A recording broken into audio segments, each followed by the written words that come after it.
আজকে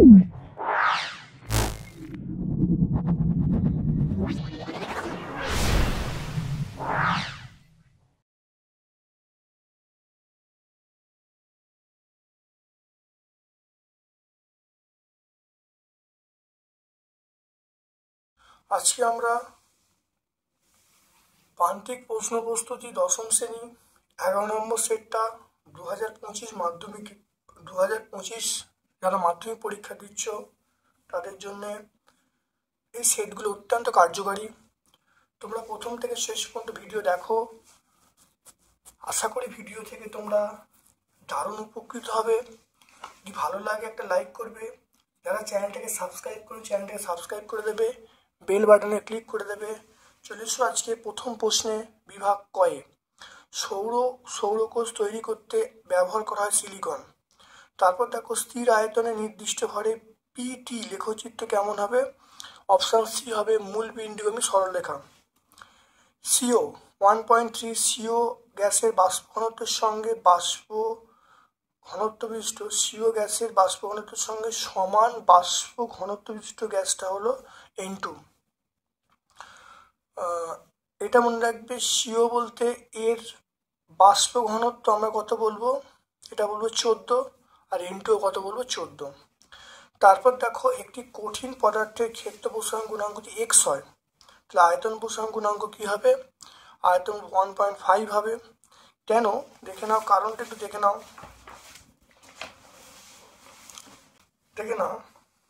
এটা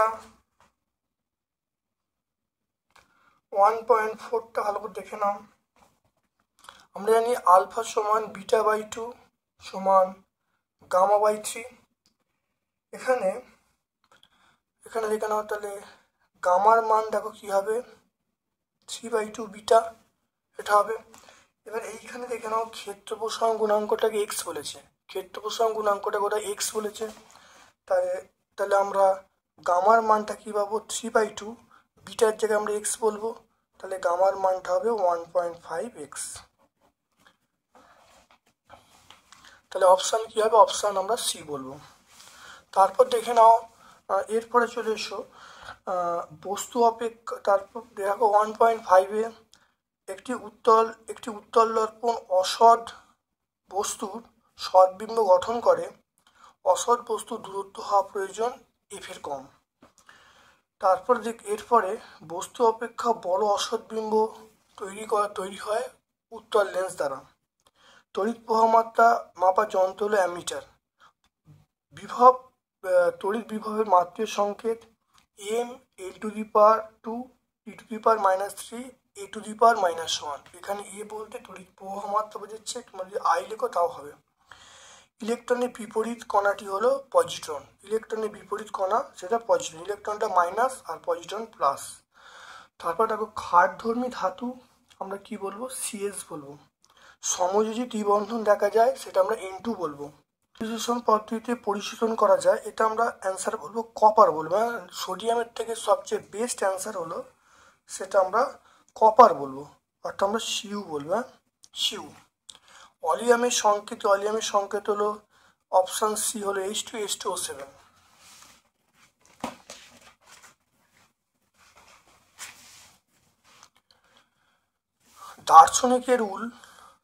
দার্শনিকের উল হলো ZnO, জিঙ্ক অক্সাইড।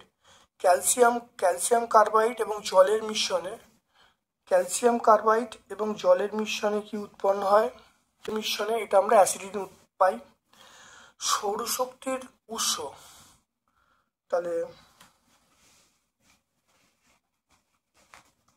তারপরে চলে এসো বিভাগ ক্ষয়। চলে এসো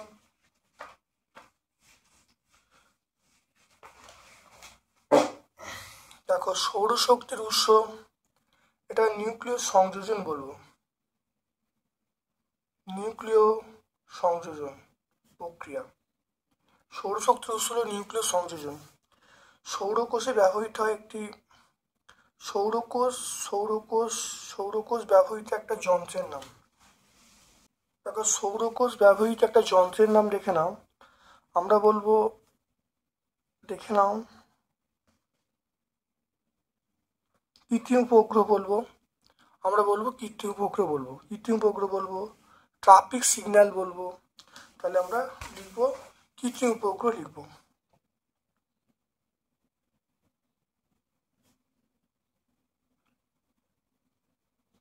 বা তোমরা যদি লেখো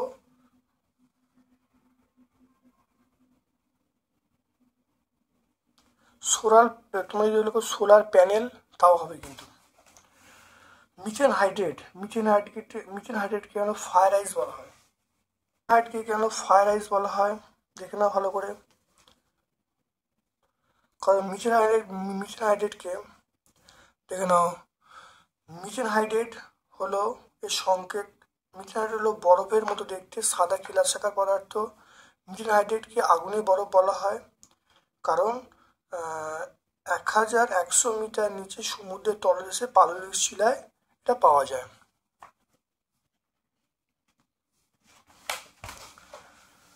তাহলে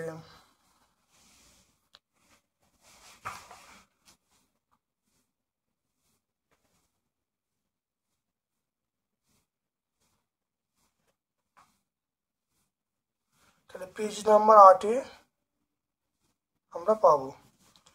তারপর দেখো, একই চাপ ও তাপমাত্রার সম-আয়তন সব গ্যাসের সমান সংখ্যক অণু থাকে। তাহলে এটা আমরা সত্য বলবো। তারপর দেখো, বয়েল সূত্রানুসারে পিভি লেখচিত্র কেমন হবে? দেখো, বয়েল সূত্রানুসারে পিভি লেখচিত্র দেখে নাও। বয়েল সূত্রানুসারে পিভি লেখ, দেখো সমপরাবৃত্ত হবে, দেখে নাও সমপরাবৃত্ত হবে। তাহলে পেজ নাম্বার 12 এটা হবে। তারপর দেখো, 0 ডিগ্রি থেকে 4 ডিগ্রি সেন্টিগ্রেড পর্যন্ত জলের আয়তন প্রসারণ 0 হয়। এটা হলো জলের আয়তন প্রসারণ 0 নয়, এটা এটা এটা ঋণাত্মক হয়। তাহলে এটা আমরা ঋণাত্মক হয়, তাহলে এটা মিথ্যা বলবো। কঠিন পদার্থের আয়তন প্রসারণ গুণাঙ্কের একক, কঠিন পদার্থের আয়তন প্রসারণ গুণাঙ্কের একক হলো এসআই পদ্ধতি কেলভিন টু দি পাওয়ার -1। তারপর দেখো, গোলীয় দর্পণের মেরু কাকে বলে?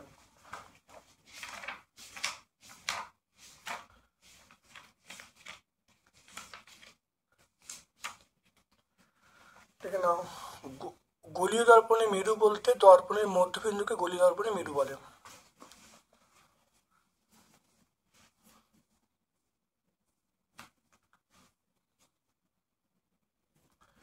তাহলে এক্স রশ্মির ব্যবহার কি?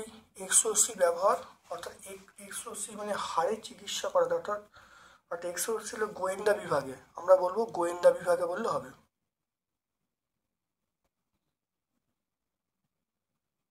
গোয়েন্দা বিভাগে। গৃহস্থলী বর্তনীতে লাইভ চার্জ ছাড়া বাকি তার দুটোর নাম কি? দেখো, নিউট্রাল তার, আর্ক তার। আমরা বলবো নিউট্রাল তার আর হলো আর্ক তার। নিউট্রাল তার আর একটা হলো আর্ক তার। পরিবাহিতাঙ্কের অনন্যকে আমরা বলবো রোধাঙ্ক বলবো। পরিবাহিতা অনন্যকে আমরা বলবো রোধাঙ্ক বলবো। কুড়ি কিসের একক? কুড়ি হলো তেজস্ক্রিয়তার একক। কুড়ি তেজস্ক্রিয়তার একক।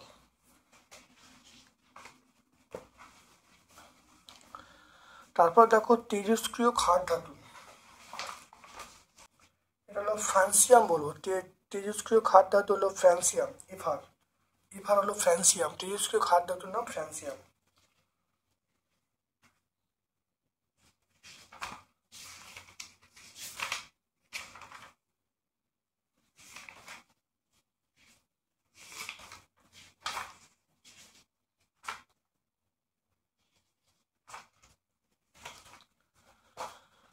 তারপর দেখে নাও, সন্ধিগত মৌল। সন্ধিগত মৌল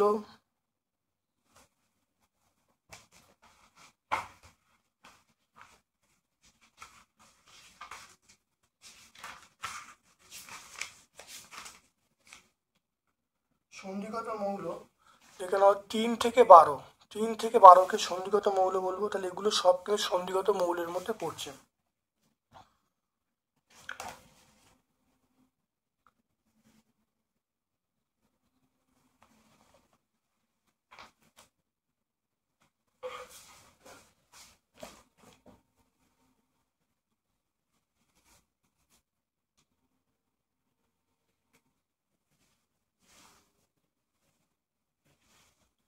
দেখে নাও সন্ধিগত মৌল দেখা গেল। তারপর দেখো সন্ধিগত মৌলের মধ্যে দেখো কপার পড়ছে, কপার সন্ধিগত মৌল দেখে নাও। তাহলে সন্ধিগত মৌল কপার। ক্ষারীয় মিথ্যে ধাতু দেখে নাও, ক্ষারীয় মিথ্যে ধাতু আমরা বলবো ক্যালসিয়াম। ক্ষারীয় মৃত্তিকা, তাহলে ক্ষারীয় মৃত্তিকা ধাতু এটা আমরা ক্যালসিয়াম বলবো। ক্যালসিয়াম ক্লোরাইড আমরা বলবো তড়িৎযোজী। আর ডিসি তড়িৎ ব্যবহার করা তড়িৎ বিশ্লেষণে। তাহলে সন্ধিগত মৌল কপার বলবো, ক্ষারীয় মৃত্তিকা মৌল ক্যালসিয়াম বলবো। আর তারপরে ক্যালসিয়াম ক্লোরাইড এটা হলো তড়িৎ যৌগ বলবো। আর ডিসি এটা ব্যবহার করা হয় সেটা হলো তড়িৎ বিশ্লেষণ। তারপর দেখো তড়িৎ বিশ্লেষণের সময় কোন শক্তি রাসায়নিক শক্তি মুক্তি হয়, সেটা হলো তড়িৎ বিশ্লেষণের সময় তড়িৎ শক্তি। কোন শক্তি রাসায়নিক বিক্রিয়া ঘটায়, সেটা হলো তড়িৎ শক্তি। অলিয়ামের রাসায়নিক নাম দেখে নাও।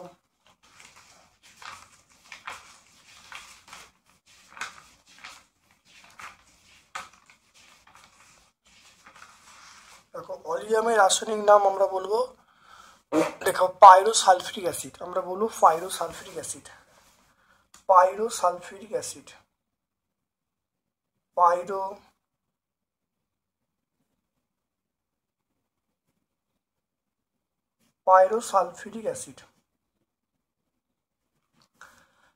লাইকের অ্যামোনিয়ায় অ্যামোনিয়ার পরিমাণ কত? তাহলে 35% অ্যামোনিয়া। তাহলে অ্যামোনিয়া কত? 35%। অ্যামোনিয়ার পরিমাণ আমরা বলবো 35%। লেড নাইট্রেটের দ্রবণ H2S পাঠালে কালো বর্ণের অধক্ষেপ, সেটা হলো PbS, লেড সালফাইড PbS। দার্শনিক উল কাকে বলে? দার্শনিক আমরা বলবো ZnO, অর্থাৎ জিঙ্ক অক্সাইডকে। অর্থাৎ জিঙ্ককে যদি বায়ুতে পোড়ানো হয় তাহলে জিঙ্ক অক্সাইড উৎপন্ন হয়, একে আমরা দার্শনিক উল বলবো। ব্রোঞ্জ এবং কাঁসার উপাদানগুলো কি? দেখে নাও ব্রোঞ্জ এবং কাঁসা।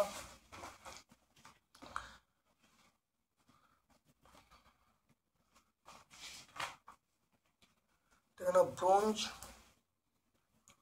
ব্রোঞ্জ দেখে নাও, কাঁসা। দেখো ব্রোঞ্জের উপাদানগুলো দেখো দেখে নাও, এটা পেয়ে যাবে। দেখো ব্রোঞ্জের উপাদান আমরা পেয়ে যাবো CuSnZn, আর কাঁসা দেখো CuSn। দেখে নাও, এটা আমরা পেজ নাম্বার 130-এ পাবো। কপারের একটি আকরিকের নাম ও সংকেত।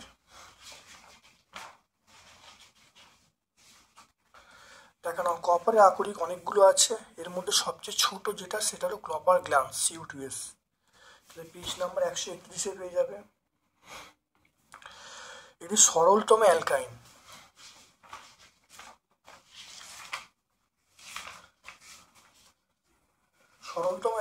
আমরা বলবো অ্যাসিটিলিন। সরলতম অ্যালকাইন এর নাম হলো অ্যাসিটিলিন, CH∼CH। কাঁচা ফল পাকাতে এটা হলো ইথিলিন। কাঁচা ফল পাকাতে আমরা ব্যবহার করি ইথিলিন, সেটা হলো C2H4 এর নাম হলো ইথিলিন। টেফলনের মনোমারের নাম কি? টেফলনের মনোমারের নাম হলো টেট্রাফ্লুরোইথিলিন। এটা বলবো টেট্রাফ্লুরোইথিলিন।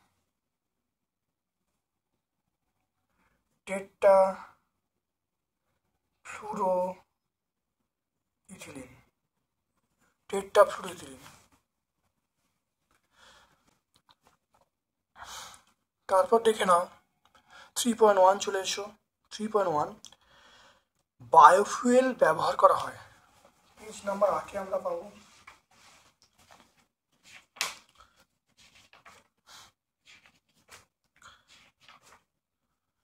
বায়োফুয়েল ব্যবহার করা হয়, দেখে নাও বায়োফুয়েলের ব্যবহার গ্রামাঞ্চলে জ্বালানি হিসেবে ব্যবহার করা হয়। তাহলে বায়োফুয়েলের ব্যবহার আমরা বলবো জ্বালানি হিসেবে আমরা এটা ব্যবহার করি। দেখে নাও। তারপর তার গ্যাসের চাপ দ্বিগুণ, আয়তন অর্ধেক করা হলো, অন্তিম উষ্ণতা কত হবে? দেখে নাও। বলা আছে গ্যাসের চাপ দ্বিগুণ, দেখো আমরা সূত্র লিখছি P1 সমান P2 গ্যাসের চাপ দ্বিগুণ করা হচ্ছে, তাহলে P2 মান আমরা 2P1 বলবো। আয়তন অর্ধেক করা হচ্ছে, তাহলে V2 জায়গায় P1/2 বলবো। তাহলে P2 জায়গায় 2P1, চাপ দ্বিগুণ করা হচ্ছে। আর আয়তন বলা হচ্ছে অর্ধেক, আয়তন মানে V2 জায়গায় P1/2 করবো। তাহলে এখানে দেখা 2 দিয়ে কেটে গেল, তাহলে এটা টি এর মান দেখো 0°C, 0°C মানে 273, 0 + 273 273 হবে। এখানে দেখো P1/T2 হয়ে গেল, P1 ক্যান্সেল হয়ে গেল, তাই T2 মান দেখো 273 পেয়ে গেলাম। তাহলে অন্তিম তাপমাত্রা দেখো 273 - 273 মানে 0°C, তাপমাত্রার কোনো পরিবর্তন ঘটবে না। তারপর দেখে নাও, চার্লস সূত্র বিবৃত করতে বলছে, মোলার আয়তন কিসের উপর নির্ভর করে?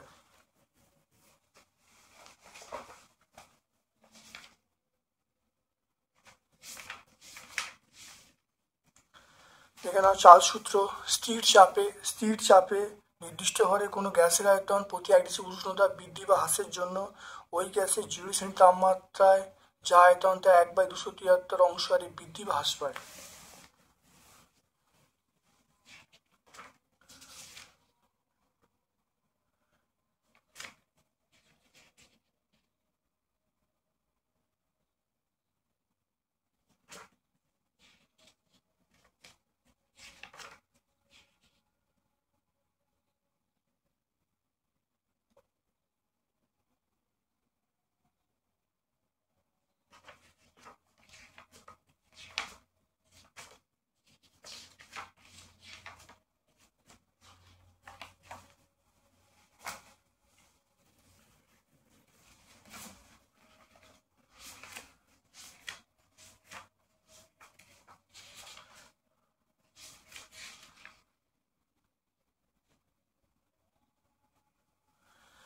ঠিক আছে, মোলার আয়তনের সংজ্ঞাটা, নির্দিষ্ট উষ্ণতা ও চাপে কোনো গ্যাসের 1 মোল পরিমাণ আয়তনকে গ্যাসের মোলার আয়তন বলে। তাহলে মোলার আয়তন গ্যাসের প্রকৃতির উপর নির্ভর করে না, উষ্ণতা এবং চাপ স্থির থাকলে মোলার আয়তন সর্বদা একই হয়। তাহলে মনে রাখতে হয় মোলার আয়তন গ্যাসের প্রকৃতির উপর নির্ভর করে না, তাহলে উষ্ণতা এবং চাপের উপর নির্ভর করে। এটা আমরা ক্লাস 9-এর বই থেকে বললাম, এটা তোমাদের যে দুয়ারি গাঙ্গুলি মাইতি ক্লাস 9-এ আছে সেখান থেকে তোমরা পেয়ে যাবে। তারপর দেখে নাও প্রতিসরাঙ্ক, দেখে নাও মাধ্যমের প্রতিসরাঙ্ক আলোর বেগের সঙ্গে কিভাবে নির্ভর করে। দেখে নাও 3.3, দেখে নাও 3.3, দেখে নাও। তাহলে প্রতিসরাঙ্ক মিউ সমান আমরা বলবো C/V, এটা বলবো। তাহলে এখান থেকে বলতে পারি মিউ প্রপোর্শনাল 1/V। তাহলে যদি দেখা যায় মিউ এর মান বেশি হচ্ছে, এটা বেশি, মিউ এর মান বেশি হলে তাহলে আমরা বলবো ভি কমছে। আর যদি দেখো মিউ এর মান কমে যাচ্ছে তাহলে ভিটা বাড়ছে। অর্থাৎ যে মাধ্যমে প্রতিসরাঙ্ক বেশি সে মাধ্যমে বেগটা কম, যে মাধ্যমে প্রতিসরাঙ্ক কম সে মাধ্যমে আলোর বেগটা বেশি। তারপর দেখে নাও লেন্স দ্বারা গঠিত প্রতিবিম্বের বিবর্ধন কি হবে। লেন্স দ্বারা গঠিত প্রতিবিম্বের বিবর্ধন,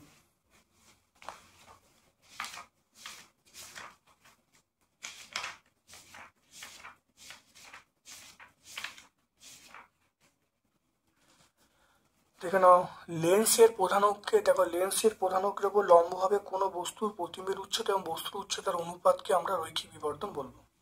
এটা দুয়ারি গাঙ্গুলি মাইতি, এটা আমরা 51 পেজে পাবো। তাহলে তড়িৎচুম্বকীয় আবেশ সংক্রান্ত লেন্সের সূত্র, দেখে নাও আবিষ্ট তড়িৎ প্রবাহ এমন হবে যে কারণে তড়িৎ প্রবাহ সৃষ্টি হয় প্রবাহ সেই কারণকে বাধা দেবে।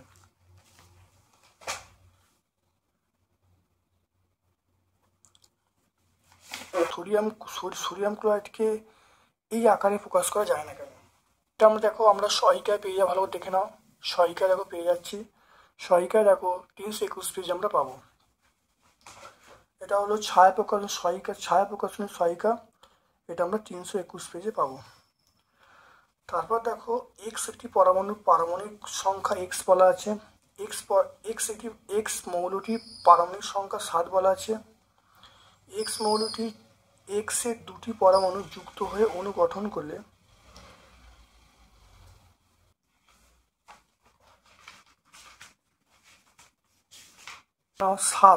7 মানে দেখে নাও, 7 মানে কি, 7 মানে দেখে নাও, 7 মানে আমরা বলবো সোডিয়াম, 7 মানে নাইট্রোজেন। তাহলে এক্স মৌলটা আমরা কি বলবো, এক্স মৌলটা প্রথম হলো নাইট্রোজেন। তাই নাইট্রোজেন কি বন্ধন দেখে নাও,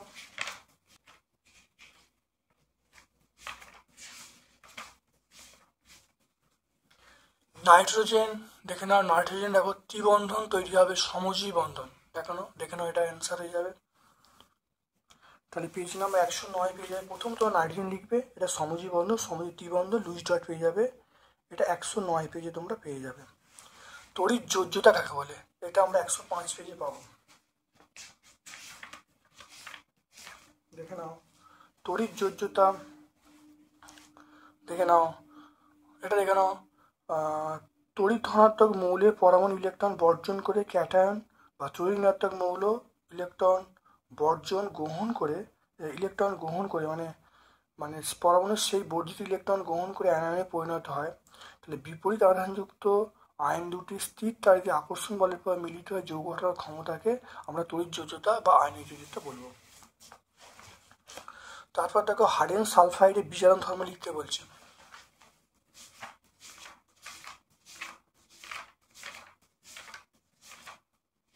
দেখে নাও হাইড্রোজেন সালফাইডের বিজারণ ধর্ম, খুব ভালোভাবে দেখে নাও, হাইড্রোজেন সালফাইড বিজারণ ধর্ম লিখে দেবে। তারপর দেখে নেবে লোহা জিনিসের ওপর গ্যালভানাইজেশন করে উদ্দেশ্য, দেখে নাও উদ্দেশ্য হলো, এক হলো সৌন্দর্য বৃদ্ধি করা, আর একটা হলো আকর্ষণীয় করা, দীর্ঘস্থায়ী করা। দেখো লোহার ওপরে নিকেলের বা ক্রোমিয়ামের প্রলেপ দিলে সেটা কি হবে, বস্তুর উজ্জ্বলতা বৃদ্ধি পাবে, আকর্ষণীয় হবে, দীর্ঘস্থায়ী হবে, আর সৌন্দর্য বৃদ্ধি পাবে। দেখে নাও এটা আমরা 116 পেজে পাবো। তারপর দেখো আকরিকের সংজ্ঞা এবং উদাহরণ দিতে বলছে, এটা 131 আমরা পাবো। দেখে নাও আকরিক কাকে বলে, অর্থাৎ যে সমস্ত খনিজ সহজে এবং লাভজনক উপায়ে উচ্চমানের ধাতু নিষ্কাশন করতে পারি, অর্থাৎ যে সকল খনিজ থেকে সহজে লাভজনক উপায়ে উচ্চমানের ধাতু নিষ্কাশন করতে হয় তাদেরকে আমরা আকরিক বলবো।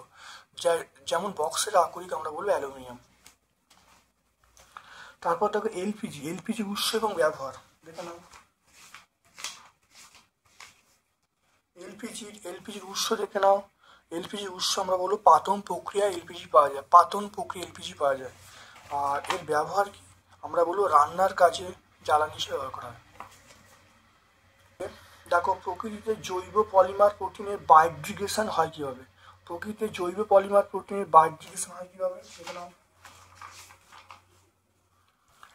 দেখে নাও এগুলো হলো, অর্থাৎ এই জৈব বিশ্লিষ্ট পলিমারগুলি অণুজীব নিশ্চিত এনজাইম দ্বারা বিশ্লিষ্ট সরল অণুতে পরিণত হয়, শুধু এইটুকু বললেই হবে। তাহলে প্রকৃতিতে যে সকল অর্থাৎ যেগুলো অণুজীব থাকে সেখান থেকে যে এনজাইম তৈরি হয়, সেই এনজাইমটা ওই জৈব বিশ্লিষ্ট পলিমারের মধ্যে মিশে সরল অণুতে পরিণত হয়, পরিবেশে মিশে যায়। এটা পেজ নাম্বার 146 পেয়ে যাবো। দেখো বিভাগ ঘ, দেখো চলে এসো বিভাগ ঘয়ে চলে এসো। পরম শূন্য স্কেলে চার্লসের সূত্র বিবৃত করতে বলছে এবং গাণিতিক প্রতিষ্ঠা করতে বলছে। দেখে নাও এখানে আমরা এইটা বলবো, খুব ভালো দেখে না, এটা প্রমাণ করে দেবো। এই 0 শ্রেণীর তাপমাত্রা নির্দিষ্টভাবে গ্যাসের আয়তন V0, চার্লসের সূত্র অনুসারে স্থির চাপে T1 শ্রেণীর তাপমাত্রা আয়তন আমরা কি বলবো, V1 সমান V0 1 প্লাস T1 273। এখান থেকে V1 এর মান পেয়ে যাবো।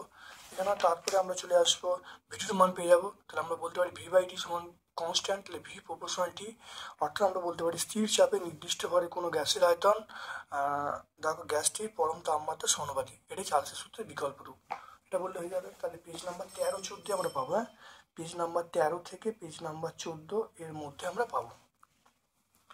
তারপর দেখো নাইট্রোজেনের গ্রাম আণবিক ওজন কত,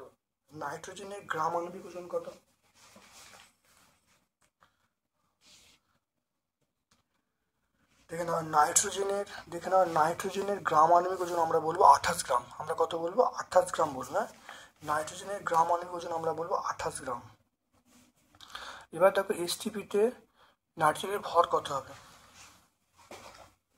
এসটিপিতে 11.2 লিটার নাইট্রোজেনের ভর কত হবে। আর এসটিপিতে তাহলে 22.4 লিটার নাইট্রোজেনের ভর আমরা বলবো 28 গ্রাম। 28 গ্রাম বলবো। 1 লিটার নাইট্রোজেনের ভর আমরা বলবো 28/22.4 গ্রাম। আর 11.2 লিটারে আমরা পাবো সেটা হলো 28 × 11.2/22.4। এটা কাটাকুটি করলে এটা 2, এটা 14, এটা চলে যাওয়াটা কত হবে, অ্যান্সার হবে 14 গ্রাম। তাহলে কত হবে, অ্যান্সার হবে 14 গ্রাম।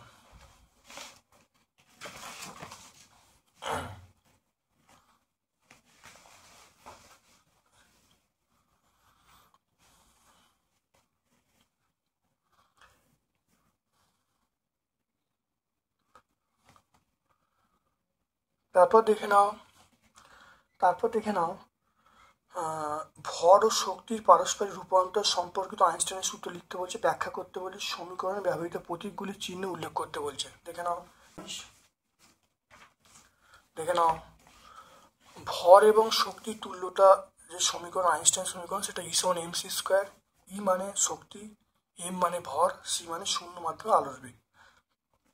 এখান থেকে দেখো, যদি আমি শক্তির মান জানি, সি এর মান জানি, তাহলে ভর পাবো, ভরের মান জানলে আমরা ই পাবো। দেখে নাও ভালো করে, এটা লিখে দেবো, পেজ নাম্বার 22। তারপর চলে এসো, দেখো কঠিন পদার্থের আয়তন প্রসারণ গুণাঙ্ক কাকে বলে। লোহার আয়তন প্রসারণ গুণাঙ্ক 36 × 10⁻⁶ বলতে কি বোঝো। কঠিন পদার্থের আয়তন প্রসারণ গুণাঙ্ক, দেখে নাও কঠিন পদার্থের আয়তন প্রসারণ গুণাঙ্ক অর্থাৎ কোনো কঠিন পদার্থের প্রতি একক উষ্ণতা বৃদ্ধিতে প্রতি একক আয়তনে যে আয়তন প্রসারণ ঘটে তাকে আমরা কঠিন পদার্থের আয়তন প্রসারণ গুণাঙ্ক বলবো। দেখে নাও, এবার দেখো এইটা বলতে কি বোঝায়। এইটা বলতে দেখে নাও, এখানে বলছে লোহার আয়তন প্রসারণ গুণাঙ্ক 36 × 10⁻⁶ বলতে বোঝায় 1 ডিগ্রি সেন্টিগ্রেড উষ্ণতা বৃদ্ধিতে 1 ডিগ্রি সেন্টিগ্রেড, দেখে 1 ডিগ্রি সেন্টিগ্রেড উষ্ণতা বৃদ্ধিতে প্রতি একক আয়তনে যে আয়তন প্রসারণ ঘটে তার মান হলো এইটা, যেটা বলা আছে 36 × 10⁻⁶ অংশ বৃদ্ধি পায়। তাহলে এটা আমি আরেকবার বলছি, হলো দেখে নাও, লোহার আয়তন প্রসারণ গুণাঙ্ক 36 × 10⁻⁶, এটা বলতে বোঝায় যে কোনো লোহার দণ্ডের উষ্ণতা 1 ডিগ্রি সেন্টিগ্রেড উষ্ণতা বৃদ্ধি করলে সেটা হলো দণ্ডটির প্রাথমিক আয়তনের 36 × 10⁻⁶ অংশ বৃদ্ধি পায়। তারপর দেখো তরলের আয়তন প্রসারণ গুণাঙ্কের ক্ষেত্রে তরলের আপাত প্রসারণ গুণাঙ্ক উপেক্ষা করা যায় না কেন। তরলের 2 প্রকার গুণাঙ্ক কেন, এটা আগে অনেকবার হয়েছে, ভালো দেখে নেবে। এটা আমরা 6-103 পেজে পাবো।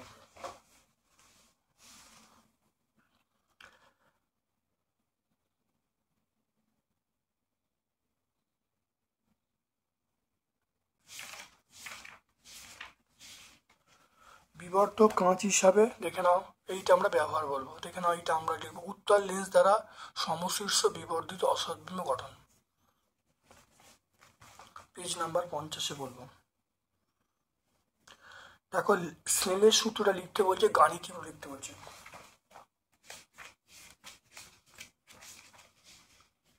দেখে নাও স্নেলের সূত্র দেখে নাও, অর্থাৎ অর্থাৎ দুটি মাধ্যমে নির্দিষ্ট বর্ণের আলোর প্রতিসরণের ক্ষেত্রে আপাতন কোণের সাইন প্রতিসরণ কোণের সাইনের অনুপাত ধ্রুবক হয়।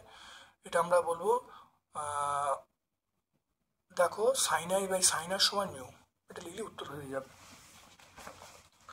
তারপর দেখে নাও মানুষের চোখ ও ক্যামেরা পার্থক্য।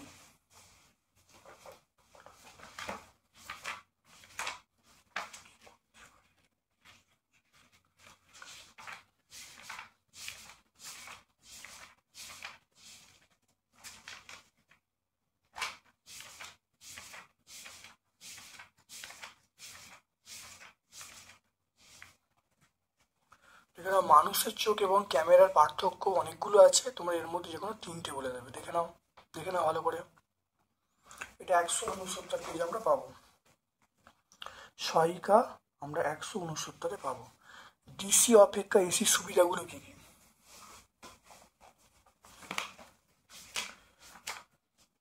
দেখে নাও ভালো করে।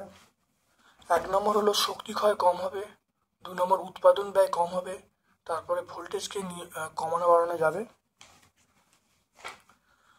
তারপর দেখে নাও তড়িৎ চুম্বক কাকে বলে, এর একটি ব্যবহার লিখতে বলছে। চুম্বক কাকে বলে এইগুলো তোমরা এই প্রশ্নটা ক্লাস 8-এ তোমরা ক্লাস 7-এ অত্যন্ত ভালো করে পাবে।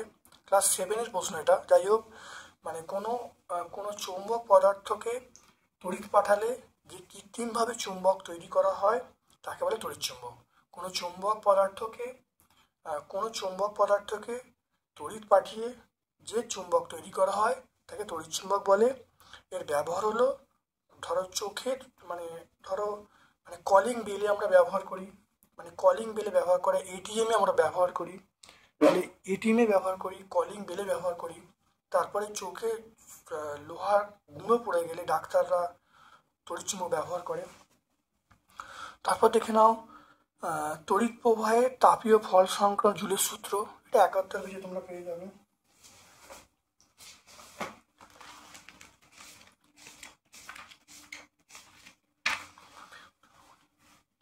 তাহলে 71 ভালো দেখে নাও, 71 পেজে।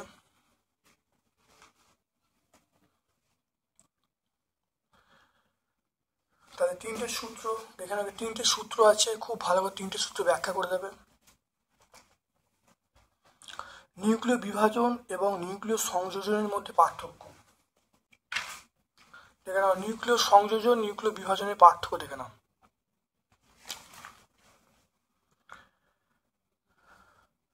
তারপর দেখো বিরল মৃত্তিকা মৌল কাদের বলে, এরূপ নামকরণ কেন হয়েছে, বিরল মৃত্তিকা মৌলের উদাহরণ দিতে বলছে।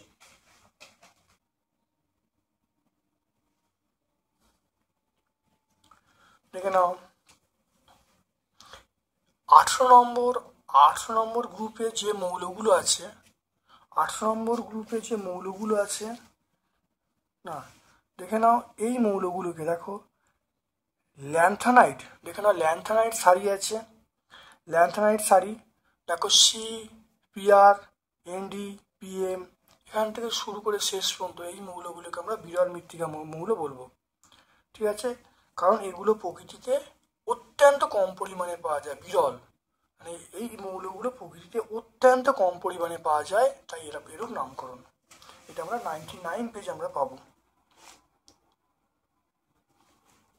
তারপর চলে এসো তড়িৎ ঋণাত্মকতার সংজ্ঞা দিতে বলছে।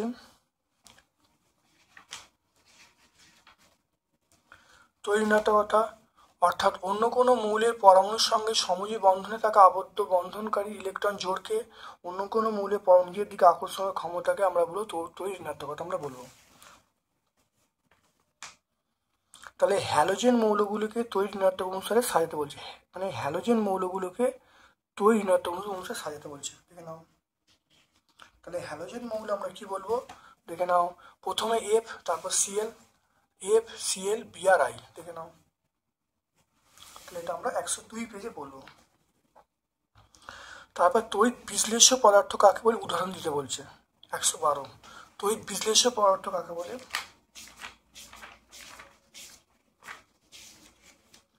দেখে নাও তড়িৎ বিশ্লেষ্য পদার্থ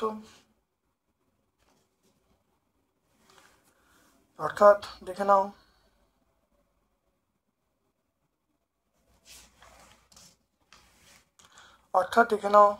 যেসব পদার্থ দ্রবীভূত গলিত অবস্থায় তড়িৎ পরিবহন করে এবং তড়িৎ পরিবহনকালে রাসায়নিকভাবে বিশ্লিষ্ট হয়ে নতুন ধর্মিষ্ঠ পদার্থ উৎপন্ন করে তাদের বলা হয় তড়িৎ বিশ্লেষ্য পদার্থ, যেমন NaCl, KCl, MgCl2 এগুলো।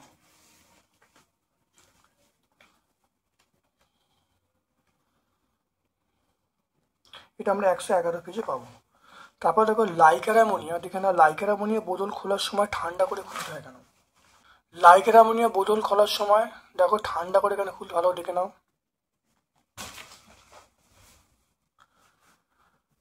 তারপর দেখো C2H6 হলো সম্পৃক্ত হাইড্রোকার্বন, তারপরে C2H4 হলো অসম্পৃক্ত হাইড্রোকার্বন।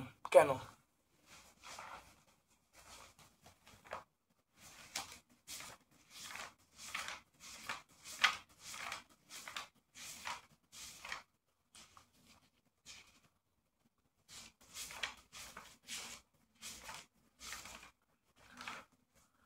দেখো সম্পৃক্ত হাইড্রোকার্বন বলতে যেসব জৈব যৌগের অণুতে পাশাপাশি এক বন্ধন, অর্থাৎ যে সকল জৈব যৌগের মধ্যে এক বন্ধন থাকে তাদেরকে আমরা সম্পৃক্ত হাইড্রোকার্বন বলবো। আর আর যাদের মধ্যে দ্বিবন্ধন থাকবে তাদের আমরা বলবো অসম্পৃক্ত হাইড্রোকার্বন।